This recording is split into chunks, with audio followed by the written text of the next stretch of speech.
Hello ಸ್ನೇಹಿತರೆ, Kannada mystery stories ಚಾನಲ್ಗೆ already ನಿಮಗೆ ಗೊತ್ತಾಗೋಗಿದೆ ಇವತ್ತಿನ ಕತೆ ಯಾವುದ್ರ ಬಗ್ಗೆ ಅಂತ. ಸೊ ನಾನು ಯಾವುದೇ PD ಕೊಟ್ಟು ಟೈಮ್ ವೇಸ್ಟ್ ಮಾಡಲ್ಲ, ಸೀದಾ ಈ ಕತೆ ಕಡೆ ಹೋಗ್ತೇನೆ. ಅದಕ್ಕಿಂತ ಮುಂಚೆ ಒಂದೇ ಒಂದು ಮಾತಿದೆ, ನೀವೆಲ್ಲ ಕೂಡ ಈ ಕತೆನ ಕೇಳ್ಕೊತಿದ್ದೀರಿ, ಬಟ್ ಯಾರು ಕೂಡ ಆಲ್ಮೋಸ್ಟ್ ಸಬ್ಸ್ಕ್ರೈಬ್ ಮಾಡ್ಕೊಳ್ಳದೆ ಕೇಳ್ತಿದ್ದೀರಿ. ನನ್ನ ರಿಕ್ವೆಸ್ಟ್ ಒಂದೇ, ದಯವಿಟ್ಟು ನಿಮಗೆ ನನ್ನ ವಿಡಿಯೋ ಇಷ್ಟ ಆಗ್ತಿದ್ರೆ ದಯವಿಟ್ಟು ಸಬ್ಸ್ಕ್ರೈಬ್ ಮಾಡಿ, ಲೈಕ್ ಮಾಡಿ, ಮರ್ಯಾದೆ ನಿಮ್ಮ ಸ್ನೇಹಿತರಿಗೆಲ್ಲ ಶೇರ್ ಮಾಡಿ, ನನ್ನ ಚಾನಲ್ ಬಗ್ಗೆ ತಿಳಿಸಿ ಸಪೋರ್ಟ್ ಮಾಡಿ ಅಂತ ಕೇಳ್ತಿದ್ದೀನಿ. ಸೊ ಹಾಗಾದರೆ ಹೆಚ್ಚಿನ ಟೈಮ್ ವೇಸ್ಟ್ ಮಾಡದೆ ಸೀದಾ ಈ ಎಲ್ಲ ಕತೆ ಕಡೆ ಹೋಗೋಣ. 2023 ಜುಲೈ ತಿಂಗಳು, ಮಳೆಗಾಲದ ಸಮಯ. ಮಂಗಳೂರಿನ ಗೋದಾಮಿನಿಂದ ಬೆಂಗಳೂರಿಗೆ ಎಲೆಕ್ಟ್ರಾನಿಕ್ ಸಾಮಾನುಗಳನ್ನ ಸಾಗಿಸ್ತಿದ್ದ 46 ವರ್ಷದ ಟ್ರಕ್ ಚಾಲಕ ರಮೇಶ್ಗೆ ಆ ರಾತ್ರಿ ಶಿರಾಡಿ ಘಾಟ್ ದಾಟುವ ಕೆಲಸ ಇತ್ತು. ರಮೇಶ್ಗೆ ಟ್ರಕ್ ಓಡಿಸಿ ಸುಮಾರು 25 ವರ್ಷಗಳ ಕಾಲ ಅನುಭವ. ಕರ್ನಾಟಕದ ಬಹುತೇಕ ಎಲ್ಲ ಘಾಟ್ನಲ್ಲೂ ಕೂಡ ಅವನು ಓಡಾಡಿದ್ದಾನೆ. ಚಾರ್ಮಡಿ, ಆಗುಂಬೆ, ಬಿಸ್ಲೆ ಘಾಟ್. ಈ ಶಿರಾಡಿ ಘಾಟ್ನ ರಾತ್ರಿ ಪ್ರಯಾಣವನ್ನು ಮಾತ್ರ ಅವನೆಂದಿಗೂ ಇಷ್ಟಪಡ್ತಿರ್ಲಿಲ್ಲ. ಯಾಕಂದ್ರೆ ಹಲವು ವರ್ಷಗಳಿಂದ ಲಾರಿ ಚಾಲಕರ ನಡುವೆ ಒಂದು ಮಾತು ಹರಿದಾಡ್ತಿತ್ತು, ರಾತ್ರಿ 2 ಗಂಟೆ ನಂತರ ಆ ಘಾಟಲ್ಲಿ ಒಬ್ಬರೇ ಹೋಗ್ಬಾರ್ದಂತ. ರಮೇಶ್ ಇದನ್ನೆಲ್ಲ ಮೂಢನಂಬಿಕೆಯನ್ನು ನಗುತ್ತಲೇ ಬಿಡುತ್ತಿದ್ದ. ಆ ರಾತ್ರಿ ಕೂಡ ಹಾಗೆಯೇ. ರಾತ್ರಿ 11 ಗಂಟೆಗೆ ಅವನು ಸಕಲೇಶ್ಪುರ ದಾಟಿ ಘಾಟ್ ರಸ್ತೆಗೆ ಪ್ರವೇಶ ಮಾಡ್ತಾನೆ. ಹೊರಗೆ ಭಾರಿ ಮಳೆ ಸುರಿತಿತ್ತು. ಹೆಡ್ಲೈಟ್ ಬೆಳಕು ಬಿಟ್ರೆ ಸುತ್ತಲೂ ಸಂಪೂರ್ಣ ಕತ್ತಲೆ. ಮಧ್ಯೆ ಮಧ್ಯೆ ಮಿಂಚಿನ ಬೆಳಕು ಕಾಡಿನ ಮರಗಳನ್ನ ಕ್ಷಣ ಮಾತ್ರಕ್ಕೆ ತೋರಿಸಿ ಮತ್ತೆ ಕತ್ತಲೆ ಒಳಗೆ ಕಣ್ಮರೆಯಾಗುತ್ತಿತ್ತು. ಟ್ರಕ್ ಒಳಗೆ ಹಳೆ ಹಾಡು ನಿಧಾನವಾಗಿ ಕೇಳಿಸ್ತಿತ್ತು. ಈ ರಮೇಶ್ ಕಾಫಿ ಕುಡಿಯುತ್ತಾ ಟ್ರಕ್ನ ಚಲಾಯಿಸ್ತಿದ್ದ. ರಾತ್ರಿ 1:30ಕ್ಕೆ ಅವನು ಒಂದು ಸಣ್ಣ ಟೀ ಅಂಗಡಿಯ ಮುಂದೆ ಟ್ರಕ್ ನಿಲ್ಲಿಸ್ತಾನೆ. ಅಲ್ಲಿ ಈಗಾಗಲೇ 2 ಲಾರಿಗಳು ನಿಂತಿದ್ದವು. ರಮೇಶ್ ಕೆಳಗಿಳಿದು ಚಾ ಕೇಳ್ತಾನೆ. ಅಂಗಡಿಯ ಮಾಲೀಕ ಸುಮಾರು 60 ವಯಸ್ಸಿನ ವ್ಯಕ್ತಿ. ಎಲ್ಲೋಗ್ತಿದ್ದೀರ ಅಂತ ಅವನು ಕೇಳ್ತಾನೆ. ಬೆಂಗಳೂರು ಅಂತ ಇವನು ಹೇಳ್ತಾನೆ. ಒಬ್ರೇನಂತ ಕೇಳಿದಾಗ ಹೌದು ಅಂತಾನೆ. ವಯಸ್ಸಾದ ವ್ಯಕ್ತಿ ಸ್ವಲ್ಪ ಹೊತ್ತು ಅವನತ್ತ ನೋಡ್ತಾನೆ.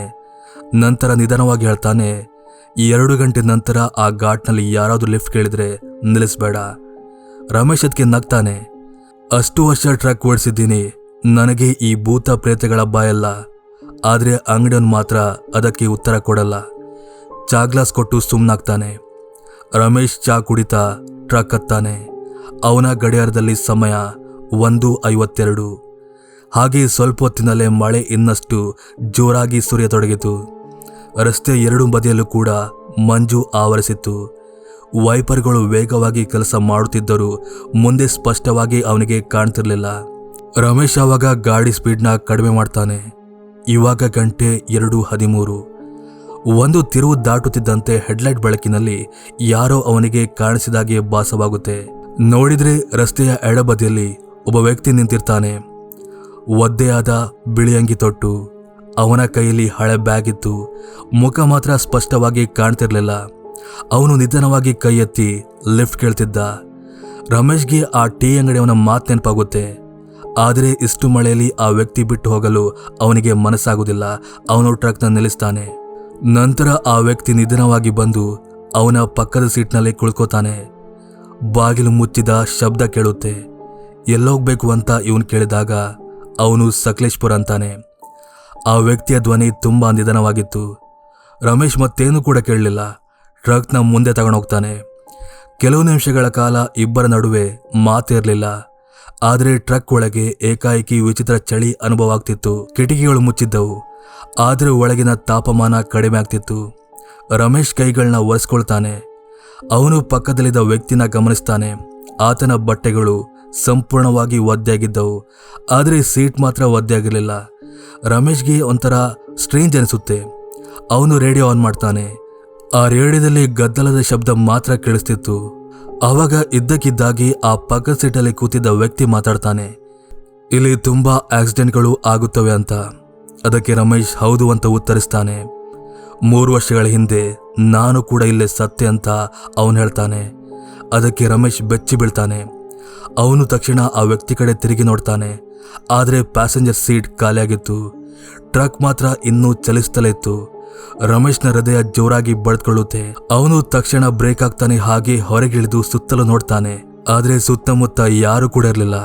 ಮಳೆ ಮಾತ್ರ ಒಂದೇ ಸಮನೆ ಸುರಿತಲಿತ್ತು. ಹೆಡ್ಲೈಟ್ ಬೆಳಕಿನಲ್ಲಿ ರಸ್ತೆಯ ಮೇಲೆ ಒದ್ದೆಯಾದ ಕಾಲಿನ ಗುರುತುಗಳು ಅಲ್ಲವನಿಗೆ ಕಾಣುತ್ತವೆ. ಆ ಗುರುತುಗಳು ಟ್ರಕ್ ಬಾಗಿಲಿನಿಂದ ಕಾಡಿನೊಳಗೆ ಹೋಗುತ್ತಿದ್ದವು. ಆದರೆ ಕೆಲವು ಅಡಿ ದೂರ ಹೋಗಿ ಏಕಾಏಕಿ ಮಾಯವಾಗಿದ್ದವು. ರಮೇಶ್ ಭಯದಿಂದ ಮತ್ತೆ ಟ್ರಕ್ ಹತ್ತಿದ. ಟ್ರಕ್ ಸ್ಟಾರ್ಟ್ ಮಾಡಲು ಪ್ರಯತ್ನ ಪಡ್ತಾನೆ, ಆದರೆ ಎಂಜಿನ್ ಮಾತ್ರ ಸ್ಟಾರ್ಟ್ ಆಗುವುದಿಲ್ಲ. 3 ಬಾರಿ ಪ್ರಯತ್ನ ಪಡ್ತಾನೆ, ಆದರೆ ಫಲ ಇಲ್ಲ. ಮೊಬೈಲ್ ತೆಗೆದು ನೋಡ್ತಾನೆ, ಸಿಗ್ನಲ್ ಇರುವುದಿಲ್ಲ. ಅಷ್ಟರಲ್ಲಿ ಟ್ರಕ್ ಹಿಂಭಾಗದಿಂದ ಏನೋ ತಟ್ಟಿದಾಗಿ ಶಬ್ದ ಕೇಳುತ್ತೆ, ಟಕ್ ಟಕ್ ಟಕ್ ಅಂತ. ರಮೇಶ್ ಹಿಂಬದಿ ಕನ್ನಡಿಯಲ್ಲಿ ನೋಡ್ತಾನೆ, ಯಾರೂ ಕಾಣಿಸುವುದಿಲ್ಲ. ಶಬ್ದ ಮತ್ತೆ ಕೇಳುತ್ತೆ, ಈ ಬಾರಿ ಜೋರಾಗಿ ಟಕ್ ಟಕ್ ಟಕ್ ಅಂತ. ಅವನ ಮೈಯೆಲ್ಲ ನಡುಗತೊಡಗಿತು.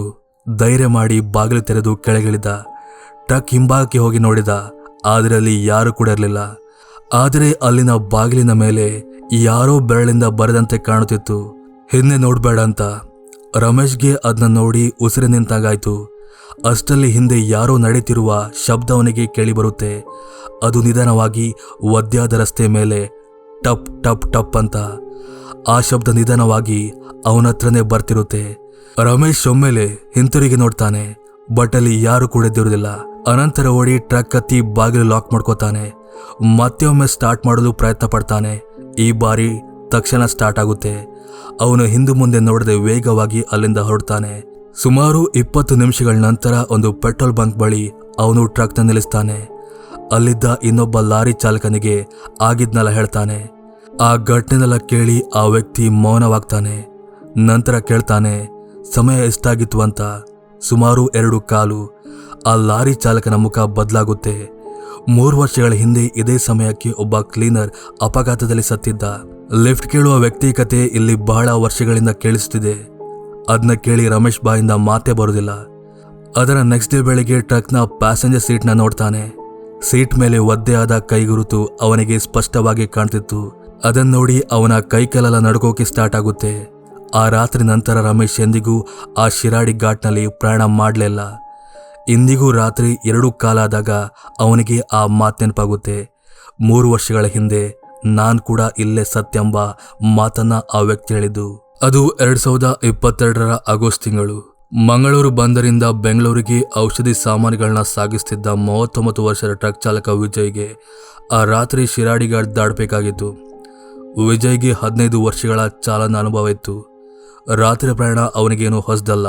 ಆದರೆ ಶಿರಾಡಿ ಘಾಟ್ಗೆ ಕಾಲಿಟ್ಟಾಗಲ್ಲ ಅವನ ಮನಸ್ಸಲ್ಲಿ ಒಂದು ವಿಚಿತ್ರ ಆತಂಕ ಮೂಡ್ತಿತ್ತು. ಅದಕ್ಕೆ ಕಾರಣ ಅವನ ಸ್ನೇಹಿತ ಮತ್ತು ಸಹಚಾಲಕ ಅರವಿಂದ್ ಹೇಳಿದ ಮಾತು. ಘಾಟ್ನಲ್ಲಿ ರಾತ್ರಿ 3 ಗಂಟೆ ನಂತರ ಯಾರಾದರೂ ಹಿಂದಿಂದ ಹೆಸರು ಕೂಗಿದರೂ ತಿರುಗಿ ನೋಡ್ಬೇಡ ಅಂತ. ವಿಜಯ್ ಅದನ್ನ ಕೇಳಿ ನಗ್ತಿದ್ದ. ಆದರೆ ಆ ರಾತ್ರಿ ಆ ಮಾತು ಅವನ ಮನಸ್ಸಲ್ಲಿ ಮತ್ತೆ ಮತ್ತೆ ಮೂಡ್ತಿತ್ತು. ರಾತ್ರಿ 12:45ಕ್ಕೆ ಅವನು ಸಕಲೇಶ್ಪುರ ದಾಟ್ತಾನೆ. ಮಳೆ ಜೋರಾಗಿ ಸುರಿತಿತ್ತು. ಮಂಜು ದಟ್ಟವಾಗಿತ್ತು. ಆ ಗಾಡಿಯ ಹೆಡ್ಲೈಟ್ ಬೆಳಕು ಕೆಲವು ಮೀಟರ್ಗಳಷ್ಟು ಮಾತ್ರ ಕಾಣ್ತಿತ್ತು. ರಸ್ತೆಯಲ್ಲಿ ಬೇರೆ ವಾಹನಗಳು ವಿರಳ. ರೇಡಿಯೋ ಸಿಗ್ನಲ್ ಕಡಿದು ಬರ್ತಿತ್ತು. ರಾತ್ರಿ 2:40ಕ್ಕೆ ವಿಜಯ್ ಒಂದು ತಿರುವಿನ ಬಳಿ ಟ್ರಕ್ನ ನಿಧಾನ ಮಾಡ್ತಾನೆ. ಆವಾಗ ಹಿಂಬದಿ ಕನ್ನಡಿಯಲ್ಲಿ ಏನೋ ಚಲಿಸಿದಂತೆ ಕಾಣುತ್ತೆ. ಅವನು ಮತ್ತೆ ನೋಡ್ತಾನೆ, ಆದ್ರೆ ಏನೂ ಕೂಡ ಎದ್ದಿರುವುದಿಲ್ಲ. ಗಾಡಿ ಓಡಿಸಿ ಸುಸ್ತಾಗಿ ಆ ರೀತಿ ಕಾಣಿಸ್ತೇನೋ ಅಂದ್ಕೋತಾನೆ. ಆದ್ರೆ ಕೆಲವು ನಿಮಿಷಗಳ ನಂತರ ಮತ್ತೆ ಕನ್ನಡಿಯಲ್ಲಿ ನೋಡಿದಾಗ ಟ್ರಕ್ ಹಿಂಭಾಗದ ರಸ್ತೆಯಲ್ಲಿ ಕಪ್ಪು ಆಕೃತಿಯೊಂದು ಅವನಿಗೆ ಕಾಣುತ್ತೆ. ಮಳೆ ಸುರಿತಿದ್ದರೂ ಅದು ಅಸಹಜ ವೇಗದಲ್ಲಿ ಟ್ರಕ್ ಹಿಂದೆನೆ ಬರ್ತಿತ್ತು. ವಿಜಯ್ ಗಾಡಿ ಸ್ಪೀಡನ್ನ ಜಾಸ್ತಿ ಮಾಡ್ತಾನೆ, 80-90 ಹಾಗೆ. ಆದರೂ ಕನ್ನಡಿಯಲ್ಲಿ ನೋಡಿದಾಗ ಆಕೃತಿ ಅದೇ ಅಂತರದಲ್ಲಿ ಕಾಣ್ತಿತ್ತು. ಅವನ ಕೈಕಾಲೆಲ್ಲ ನಡುಗಲಿಕ್ಕೆ ಸ್ಟಾರ್ಟ್ ಆಗುತ್ತೆ. ಅಷ್ಟರಲ್ಲಿ ವೈರ್ಲೆಸ್ ಸೆಟ್ನಲ್ಲಿ ಗದ್ದಲದ ಶಬ್ದ ಕೇಳುತ್ತೆ, ಕರ್ಕ್ ಕರ್ಕ್ ಅಂತ. ಅನಂತರ ನಿಧಾನವಾದ ಧ್ವನಿ ಕೇಳಿ ಬರುತ್ತೆ, ವಿಜಯ್ ನಿಲ್ಲಿಸ್ಬೇಡ ಅಂತ. ಅವನು ಅದನ್ನ ಕೇಳಿ ಬೆಚ್ಚಿ ಬೀಳ್ತಾನೆ. ಬಟ್ ಆ ರೇಡಿಯೋನ ಅವನು ಆಗಷ್ಟೇ ಆಫ್ ಮಾಡಿದ್ದ. ಹಾಗಾದ್ರೆ ಧ್ವನಿ ಇಲ್ಲಿಂದ ಬಂದಿತ್ತು. ಅವನಿಗೆ ನಿಜವಾಗ್ಲೂ ಕೂಡ ಅರ್ಥ ಆಗುದಿಲ್ಲ. ಆದ್ರೂ ಕೂಡ ತಲೆ ಕೆಡಿಸ್ಕೊಳ್ಳದೆ ಹಾಗೆ ಟ್ರಕ್ನ ಓಡಿಸ್ತಲೇ ಇದ್ದ. ಆದ್ರೆ ಕೆಲವು ಕ್ಷಣಗಳ ನಂತರ ಆ ಧ್ವನಿ ಮತ್ತೆ ಕೇಳುತ್ತೆ, ಹಿಂದೆ ನೋಡ್ಬೇಡ ಅಂತ. ವಿಜಯನ ಹೃದಯ ಇವಾಗ ಜೋರಾಗಿ ಹೊಡ್ಕೊಳ್ಳಿಕ್ಕೆ ಸ್ಟಾರ್ಟ್ ಆಗುತ್ತೆ. ಅವನು ಕನ್ನಡಿಯಲ್ಲಿ ನೋಡ್ತಿರುವಾಗೆ ಪ್ರಯತ್ನ ಪಡ್ತಿದ್ದ. ಆದರೆ ಭಯದಿಂದ ಮತ್ತೊಮ್ಮೆ ಅದನ್ನ ನೋಡಿ ಬಿಡ್ತಾನೆ. ಈ ಬಾರಿ ಆ ಕಪ್ಪು ಆಕೃತಿ ಟ್ರಕ್ಗೆ ಇನ್ನೂ ಕೂಡ ಹತ್ತಿರವಾಗಿತ್ತು. ಅದರ ಮುಖ ಕಾಣ್ತಿರ್ಲಿಲ್ಲ, ಆದರೆ ಅದರ ಕಣ್ಣುಗಳು ಮಾತ್ರ ಕೆಂಪಾಗಿ ಹೊಳೆತಿತ್ತು. ವಿಜಯ್ ಗಾಡಿ ಸ್ಪೀಡ್ನ ಇನ್ಕ್ರೀಸ್ ಮಾಡ್ತಾನೆ. ಆವಾಗ ಟ್ರಕ್ನ ಇಂಜಿನ್ ಇನ್ನೂ ಕೂಡ ಜೋರಾಗಿ ಸೌಂಡ್ ಮಾಡಲಿಕ್ಕೆ ಸ್ಟಾರ್ಟ್ ಆಗುತ್ತೆ. ಇವಾಗ ರಾತ್ರಿ 3 ಗಂಟೆ. ಆವಾಗ ಇದ್ದಕ್ಕಿದ್ದಾಗಿ ಹಾಗೆ ಹೋಗ್ತಿದ್ದ ಗಾಡಿಯ ಇಂಜಿನ್ ಆಫ್ ಆಗಿಬಿಡುತ್ತೆ. ವಾಹನ ನಿಧಾನವಾಗಿ ರಸ್ತೆ ಬದಿಯಲ್ಲಿ ನಿಂತ್ಕೊಳ್ಳುತ್ತೆ. ಸುತ್ತಲೂ ಸಂಪೂರ್ಣ ನಿಶಬ್ದ, ಮಳೆ ಶಬ್ದ ಮಾತ್ರ. ವಿಜಯ್ ಹಲವು ಬಾರಿ ಗಾಡಿನ ಸ್ಟಾರ್ಟ್ ಮಾಡೋಕೆ ಟ್ರೈ ಮಾಡ್ತಾನೆ, ಆದರೆ ಸಾಧ್ಯವಾಗಲಿಲ್ಲ. ಮೊಬೈಲ್ ತೆಗಿತಾನೆ, ಸಿಗ್ನಲ್ ಇರುವುದಿಲ್ಲ. ಆವಾಗ ಟ್ರಕ್ನ ಕ್ಯಾಬಿನ್ ಹಿಂದಿಂದ ಯಾರೋ ಉಸಿರಾಡ್ತಿರುವ ಹಾಗೆ ಇವನಿಗೆ ಶಬ್ದ ಕೇಳುತ್ತೆ. ಅದು ನಿಧಾನವಾಗಿ ಬಹಳ ಹತ್ತಿರದಿಂದ. ವಿಜಯ್ಗೆ ಮೈ ಜುಮ್ಮನೆನ್ಸುತ್ತೆ. ಅವನಿಗೆ ಅರವಿಂದ್ ಹೇಳಿದ ಮಾತು ನೆನಪಾಗುತ್ತೆ, ಹೆಸರು ಕೂಗಿದರು ಹಿಂದಿರುಗಿ ನೋಡ್ಬೇಡ ಅಂತ. ಅಷ್ಟರಲ್ಲಿ ಅವನ ಕಿವಿ ಹತ್ತಿರವೇ ಒಂದು ಧ್ವನಿ ಕೇಳುತ್ತೆ, ವಿಜಯ್ ಅಂತ. ಅವನ ಕೈ ಕಾಲುಗಳು ನಡುಗುತ್ತೆ. ಮತ್ತೆ ಧ್ವನಿ ಕೇಳುತ್ತೆ, ವಿಜಯ್ ನನ್ನ ಬಿಟ್ಟು ಯಾಕೆ ಹೋಗ್ಬಿಟ್ಟೆ ಅಂತ. ಆ ಧ್ವನಿ ಅವನ ಹಳೆಯ ಕ್ಲೀನರ್ ರಾಕೇಶ್ನದಾಗಿತ್ತು. 2 ವರ್ಷಗಳ ಹಿಂದೆ ಅವನು ಅಪಘಾತದಲ್ಲಿ ಸತ್ತೋಗಿದ್ದ. ವಿಜಯ್ ಅಳೋಕೆ ಸ್ಟಾರ್ಟ್ ಮಾಡ್ತಾನೆ. ಆ ಆಕ್ಸಿಡೆಂಟ್ ದಿನ ಅವನು ರಾಕೇಶನ್ನ ಆಸ್ಪತ್ರೆಗೆ ಕರೆದೊಯ್ಯಲು ತಡ ಮಾಡಿದ್ದ. ಆ ತಪ್ಪಿನ ಭಾರ ಅವನ ಮನಸ್ಸಲ್ಲಿ ಇಂದುಗಿತ್ತು. ಆ ಧ್ವನಿ ಮತ್ತೆ ಕೇಳುತ್ತೆ, ಒಮ್ಮೆ ಹಿಂದೆ ನೋಡುವಂತ. ವಿಜಯ್ ಕಣ್ಮುಚ್ಕೋತಾನೆ, ಹಿಂದೆ ನೋಡುವುದಿಲ್ಲ. ಕೆಲವು ನಿಮಿಷಗಳ ನಂತರ ಎಲ್ಲವೂ ನಿಶಬ್ದವಾಗುತ್ತೆ. ಅವನು ಧೈರ್ಯ ಮಾಡಿ ಮತ್ತೆ ಟ್ರಕ್ನ ಸ್ಟಾರ್ಟ್ ಮಾಡ್ತಾನೆ. ಈ ಬಾರಿ ಸ್ಟಾರ್ಟ್ ಆಗುತ್ತೆ. ಬೆಳಿಗ್ಗೆ ಬೆಂಗಳೂರಿಗೆ ತಲುಪಿದ ನಂತರ ಅವನು ಟ್ರಕ್ನ ಹಿಂಭಾಗನ ಚೆಕ್ ಮಾಡ್ತಾನೆ. ಹಿಂಬದಿಯ ಬಾಗಿಲಿನ ಮೇಲೆ ಕೆಸರಿಂದ ಒಂದು ಕೈಗುರುತು ಕಾಣ್ತಿತ್ತು.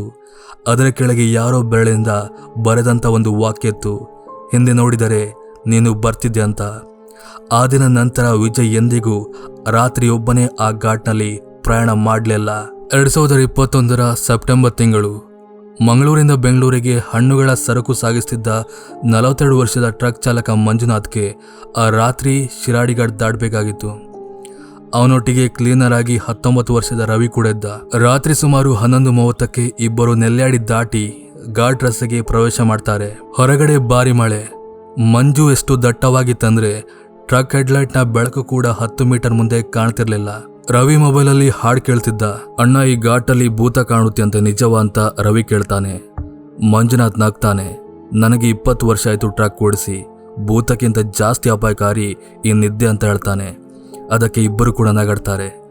ಆದರೆ ರಾತ್ರಿ ಮುಂದುವರೆದಂತೆ ರಸ್ತೆ ಇನ್ನಷ್ಟು ನಿರ್ಜನವಾಗುತ್ತೆ. ಇವಾಗ ರಾತ್ರಿ 2:05. ಮಂಜುನಾಥ್ಗೆ ತಲೆನೋವು ಸ್ಟಾರ್ಟ್ ಆಗುತ್ತೆ. ಕಾಫಿ ಕುಡಿಯೋಣ ಅಂತ ಅನ್ಕೋತಾನೆ. ಅದೇ ಸಮಯದಲ್ಲಿ ರಸ್ತೆಯ ಬದಿಯಲ್ಲಿ ಒಂದು ಸಣ್ಣ ಟೀ ಅಂಗಡಿ ಅವನಿಗೆ ಕಾಣುತ್ತೆ. ಅಂಗಡಿಯ ಹೊರಗಡೆ ಹಳೆಯ ಬೋರ್ಡ್ ಇತ್ತು, ಘಾಟ್ ವ್ಯೂ ಟೀ ಸ್ಟಾಲ್ ಅಂತ. ಅಂಗಡಿಯಲ್ಲಿ ಒಂದೇ ಒಂದು ಬಲ್ಬ್ ಹೊಳಿತಿತ್ತು. ಸುತ್ತಮುತ್ತ ಬೇರೆ ಯಾವುದೇ ವಾಹನ ಇಲ್ಲ. ಇಬ್ಬರು ಟ್ರಕ್ಕಿಂದ ಕೆಳಗಿಳಿತಾರೆ. ಅಂಗಡಿಯೊಳಗೆ ಸುಮಾರು 70 ವಯಸ್ಸಿನ ವ್ಯಕ್ತಿಯೊಬ್ಬ ಇದ್ದ. ಅವನು ಏನು ಮಾತಾಡದೆ 2 ಕಪ್ ಚಾ ಕೊಟ್ಟ. ಮಂಜುನಾಥ್ ಹಣ ಕೊಡಲು ಹೋದಾಗ ಆ ವಯಸ್ಸಾದ ವ್ಯಕ್ತಿ ತಲೆನಲ್ಲಾಡಿಸ್ತಾನೆ, ಹಣ ಬೇಡ ಅಂತ. ಯಾಕೆ ಅಂತ ಕೇಳಿದಾಗ, ಇಂದು ರಾತ್ರಿಲಿ ಹೆಚ್ಚೊತ್ತು ನಿಲ್ಬೇಡಿ ಅಂತ ಅವನು ಹೇಳ್ತಾನೆ. ಅವನು ಹೇಳುವಾಗ ಅವನ ಧ್ವನಿ ಸ್ವಲ್ಪ ವಿಚಿತ್ರವಾಗಿತ್ತು. ಮಂಜುನಾಥ್ ನಗ್ತಾನೆ, ಅದ್ಯಾಕೆ ಅಂತ. ವಯಸ್ಸಾದ ವ್ಯಕ್ತಿ ಹೊರಗಿನ ರಸ್ತೆಯನ್ನು ನೋಡ್ತಾ ಹೇಳ್ತಾನೆ, ರಾತ್ರಿ 2:15 ಆದಮೇಲೆ ಯಾರಾದರೂ ಸಹಾಯ ಕೇಳಿದರೆ ಟ್ರಕ್ ನಿಲ್ಲಿಸಬೇಡಿ ಅಂತ. ರವಿ ಸ್ವಲ್ಪ ಭಯಪಡ್ತಾನೆ, ಆದರೆ ಮಂಜುನಾಥ್ ಮಾತ್ರ ಅದನ್ನ ತಮಾಷೆಯಾಗಿ ತಗೋತಾನೆ. ಅನಂತರ ಇಬ್ಬರು ಟ್ರಕ್ ಹತ್ತಿ ಅಲ್ಲಿಂದ ಹೊರಡ್ತಾರೆ. ಇವಾಗ ಸಮಯ 2:22. ಮಳೆಯನ್ನು ಜೋರಾಗಿತ್ತು. ಸುಮಾರು 10 ನಿಮಿಷಗಳ ನಂತರ ರಸ್ತೆ ಬದಿಯಲ್ಲಿ ಒಬ್ಬ ಯುವಕ ಕಾಣಿಸ್ಕೊಳ್ತಾನೆ. ಅವನ ಬಟ್ಟೆ ಸಂಪೂರ್ಣವಾಗಿ ಒದ್ದೆಯಾಗಿದ್ದವು. ಕೈಯಲ್ಲಿ ಹೆಲ್ಮೆಟ್ ಇತ್ತು. ಅವನು ಕೈ ಎತ್ತಿ ಸಹಾಯ ಕೇಳ್ತಿದ್ದ. ರವಿ ಹೇಳ್ತಾನೆ, ಅಣ್ಣ, ಟೀ ಅಂಗಡಿಯ ಅಜ್ಜ ಹೇಳಿದ ಮಾತು ನೆನಪಿದೆಯಾ? ಮಂಜುನಾಥ್ ನಗ್ತಾನೆ, ಇಷ್ಟು ಮಳೆಯಲ್ಲಿ ಬಿಟ್ಟು ಹೋಗೋದಕ್ಕೆ ಆಗಲ್ಲ ಅಂತ ಅವನು ಟ್ರಕ್ ನಿಲ್ಲಿಸ್ತಾನೆ. ಆ ಯುವಕ ಟ್ರಕ್ ಹೇಳ್ತಾನೆ. ಎಲ್ಲಿ ಹೋಗ್ಬೇಕಂತ ಕೇಳಿದಾಗ ಸಕಲೇಶ್ವರ ಅಂತ ಅವನು ನಿಧಾನವಾಗಿ ಉತ್ತರಿಸ್ತಾನೆ. ಅವನ ಧ್ವನಿ ತುಂಬ ತಣ್ಣಗಾಗಿತ್ತು. ಸ್ವಲ್ಪ ಸಮಯದ ನಂತರ ರವಿ ಮಾತಾಡಲಿಕ್ಕೆ ಸ್ಟಾರ್ಟ್ ಮಾಡ್ತಾನೆ. ಅಣ್ಣ, ನಿಮ್ಮ ಬೈಕ್ ಎಲ್ಲಿ ಅಂತ. ಆದರೆ ಆ ಯುವಕನಿಂದ ಯಾವುದೇ ಉತ್ತರ ಬರುವುದಿಲ್ಲ. ಮಂಜುನಾಥ್ ಕನ್ನಡಿಯಲ್ಲಿ ನೋಡ್ತಾನೆ. ಯುವಕ ಕಿಟಿಕಿಯ ಹೊರಗಡೆ ನೋಡುತ್ತಿದ್ದ. ಅವನ ಮುಖದಲ್ಲಿ ಯಾವುದೇ ಭಾವನೆ ಇರಲಿಲ್ಲ. ಇವಾಗ ರಾತ್ರಿ 2:41. ಆವಾಗ ಟ್ರಕ್ ಒಳಗೆ ವಿಚಿತ್ರವಾದ ಚಳಿ ಸ್ಟಾರ್ಟ್ ಆಗುತ್ತೆ. ಅವನು ಕಿಟಿಕಿಯನ್ನು ಮುಚ್ತಾನೆ. ಆದರೂ ಕೂಡ ಅವರಿಬ್ಬರಿಗೂ ಚಳಿಯಾಗಲಿಕ್ಕೆ ಸ್ಟಾರ್ಟ್ ಆಗುತ್ತೆ. ರವಿ ನಿಧಾನವಾಗಿ ಮಂಜುನಾಥ್ ಕೇಳ್ತಾನೆ, ಅಣ್ಣ, ನೀವು ಅವನ ಕಾಲು ನೋಡಿದ್ರಂತ. ಮಂಜುನಾಥ್ ಕೆಳಗೆ ನೋಡ್ತಾನೆ. ಆ ಯುವಕನ ಕಾಲುಗಳು ಸಂಪೂರ್ಣವಾಗಿ ಕೆಸರಿಂದ ತುಂಬಿದ್ದವು. ಆದರೆ ಟ್ರಕ್ ನೆಲದ ಮೇಲೆ ಒಂದೇ ಒಂದು ಕೆಸರಿನ ಗುರುತಿರಲಿಲ್ಲ. ಅಷ್ಟರಲ್ಲಿ ಯುವಕ ನಿಧಾನವಾಗಿ ಮಾತಾಡ್ತಾನೆ, ನೀವು ಟೀ ಕುಡಿದ ಅಂಗಡಿ ಇನ್ನೂ ಇದೆಯಾ ಅಂತ. ಮಂಜುನಾಥ್ಗೆ ಆಶ್ಚರ್ಯವಾಗುತ್ತೆ. ಏಕಿಲ್ಲ, ಈಗಷ್ಟೇ ಅಲ್ಲಿಂದ ಬಂದ್ವಲ್ಲ ಅಂತ ಅವನು ಹೇಳಿದಾಗ ಯುವಕ ನಿಧಾನವಾಗಿ ನಗ್ತಾನೆ. ಆ ಅಂಗಡಿ 5 ವರ್ಷಗಳ ಹಿಂದೆನೆ ಮುಚ್ಚಿದೆ ಅಂತ. ರವಿ ಜೋರಾಗಿ ಉಸಿರು ತಗೋತಾನೆ. ಮಂಜುನಾಥ್ ತಕ್ಷಣ ಪಕ್ಕದ ಸೀಟ್ ಕಡೆ ತಿರುಗಿ ನೋಡ್ತಾನೆ. ಸೀಟ್ ಖಾಲಿಯಾಗಿತ್ತು. ಟ್ರಕ್ ಬಾಗಿಲು ಒಳಗಿನಲ್ಲಿ ಲಾಕ್ ಆಗಿತ್ತು. ಇಬ್ಬರ ಮೈ ಒಮ್ಮೆಲೆ ಜುಮ್ ಅನ್ಸುತ್ತೆ. ಮಂಜುನಾಥ್ ತಕ್ಷಣ ಬ್ರೇಕ್ ಆಗ್ತಾನೆ. ಹಾಗೆ ಹೊರಗಿಳಿದು ನೋಡ್ತಾನೆ. ಆದರೆ ಯಾರೂ ಕೂಡ ಇರಲಿಲ್ಲ. ಮಳೆ ಮಾತ್ರ ಒಂದೇ ಸಮನೆ ಸುರಿತಿತ್ತು. ಅಷ್ಟರಲ್ಲಿ ರಸ್ತೆಯ ಬದಿಯಲ್ಲಿ ಒಂದು ಡ್ಯಾಮೇಜ್ ಆದ ಬೈಕ್ ತೋರುತ್ತೆ. ಅದರ ಮೇಲೆ ಹಳೆಯ ನಂಬರ್ ಪ್ಲೇಟ್ ಇತ್ತು. ಪಕ್ಕದಲ್ಲಿದ್ದ ಸಣ್ಣ ಸ್ಮಾರಕ ಕಲ್ಲಿನ ಮೇಲೆ ಹೀಗೆ ಬರೆಯಲಾಗಿತ್ತು: ರಾಕೇಶ್ 1998 ಇಂದ 2016. ರವಿ ನಡುಗುತ್ತಾ ಹೇಳ್ತಾನೆ, ಅಣ್ಣ ಅವನು ಇದೇ ಹೆಲ್ಮೆಟ್ ಅನ್ನ ಹಿಡ್ಕೊಂಡಿದ್ದ. ಇಬ್ಬರು ತಕ್ಷಣ ಟ್ರಕ್ ಹತ್ತಿ ಅಲ್ಲಿಂದ ಹೊರಡ್ತಾರೆ. ಸುಮಾರು ಅರ್ಧ ಗಂಟೆ ನಂತರ ಒಂದು ಪೆಟ್ರೋಲ್ ಬಂಕ್ ಅಲ್ಲಿ ಟ್ರಕ್ ನಿಲ್ಲಿಸಿ ಆಗಿದ್ನೆಲ್ಲ ಹೇಳ್ತಾರೆ. ಅಲ್ಲಿದ್ದ ಸಿಬ್ಬಂದಿ ಮುಖ ನೋಡಿಕೊಂಡರು. ಅವರಲ್ಲಿ ಒಬ್ಬ ನಿಧಾನವಾಗಿ ಹೇಳ್ತಾನೆ, 5 ವರ್ಷಗಳ ಹಿಂದೆ ಇದೇ ಜಾಗದಲ್ಲಿ ಒಬ್ಬ ಯುವಕ ಬೈಕ್ ಆಕ್ಸಿಡೆಂಟ್ ಅಲ್ಲಿ ಸತ್ತಿದ್ದ. ಅವನ ಅಪ್ಪ ಟೀ ಅಂಗಡಿ ನಡೆಸ್ತಿದ್ರು. ಮಗ ಸತ್ ನಂತರ ಅಂಗಡಿ ಮುಚ್ಚಿ ಕೆಲವೇ ತಿಂಗಳಲ್ಲಿ ಅವರು ಕೂಡ ಸತ್ತೋಗ್ತಾರೆ. ಮಂಜುನಾಥ್ ಮತ್ತು ರವಿ ಒಬ್ಬರೊಬ್ಬರ ಮುಖ ನೋಡ್ಕೋತಾರೆ. ಬೆಳಿಗ್ಗೆ ಟ್ರಕ್ನ ಕ್ಲೀನ್ ಮಾಡ್ತಿರುವಾಗ ರವಿ ಪ್ಯಾಸೆಂಜರ್ ಸೀಟ್ ಕೆಳಗೆ ಏನೋ ಕಂಡ. ಅದು ಹಳೆಯ ಬೈಕ್ನ ಕೀ. ಅದಕ್ಕೆ ಸಣ್ಣ ಕೀ ಚೈನ್ ಕಟ್ಟಲಾಗಿತ್ತು. ಅದರ ಮೇಲೆ ಬರೆಯಲಾಗಿತ್ತು ರಾಕೇಶ್ ಅಂತ. ಆ ದಿನ ನಂತರ ಮಂಜುನಾಥ್ ಹಾಗೆ ರವಿ ಎಂದಿಗೂ ಕೂಡ ರಾತ್ರಿ ಒಬ್ಬರೇ ಶಿರಾಡಿಘಾಟ್ ದಾಟಲ್ಲ. ಇಂದಿಗೂ ಮಳೆಗಾಲದ ರಾತ್ರಿ ಟ್ರಕ್ ಚಾಲಕರು ಆ ಹಳೆ ಟೀ ಅಂಗಡಿ ಬಗ್ಗೆ ಮಾತಾಡ್ತಾರೆ. ಕೆಲವರು ಹೇಳ್ತಾರೆ ರಾತ್ರಿ 2:30 ನಂತರ ಆ ಅಂಗಡಿ ಮತ್ತೆ ತೆರೆದುಕೊಳ್ಳುತ್ತೆ ಅಂತ.